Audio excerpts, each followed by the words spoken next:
Hello everyone, I am REYNIER V. ESPINAS from BSMA 1C. I am here now to discuss about coping with the challenges of intercultural communication. Intercultural communication. It is a discipline that studies communication across different cultures and social groups, or how culture affects communication.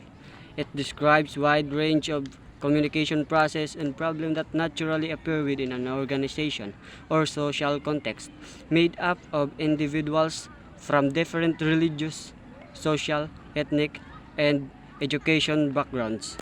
Um, Intercultural communication is the way people from different cultures and backgrounds talk and understand each other. It looks at how culture affects the way we communicate and the challenges that may arise when people from different groups interact.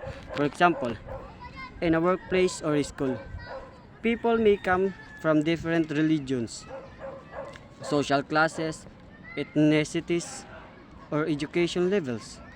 Because of these differences, communication can sometimes lead to misunderstandings.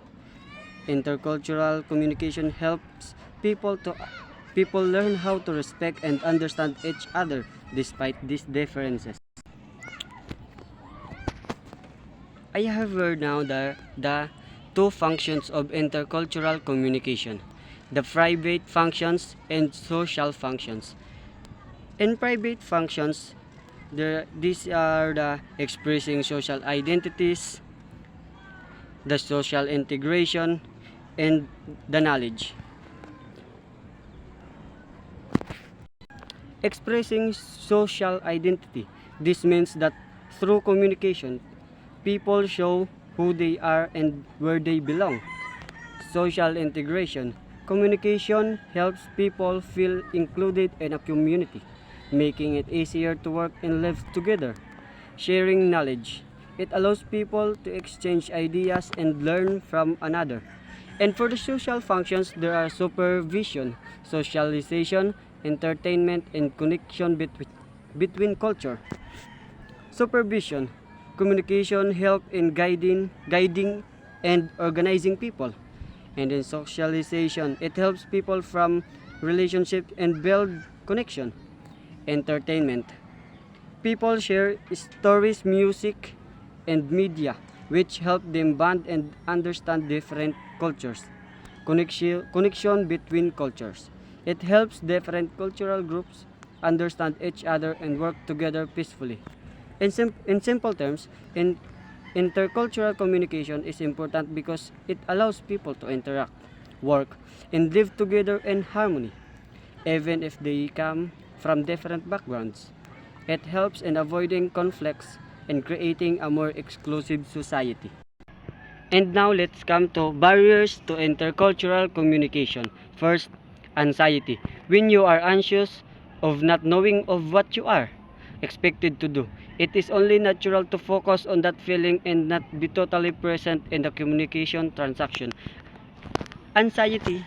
This is the feeling nervous of unsure in a new cultural setting can make communication difficult. Number 2. Assuming similarity instead of dissimilarity. When people are acting in home manner in a different culture, it might cause a lot of problem. In this assuming similarity, expecting others to act the same as you in your culture may lead to misunderstanding. Number 3. Ethnocentrism. Ethnocentrism or negative judging aspects of another culture by the standards of one's own culture. Number 4. Language problem. According to Jan Dati 2000, the definition of language is the set of symbols shared by a community to communicate meanings and experience. It is this difference in language and meanings of words can cause confusion. Number 5. Non-verbal misinterpretation.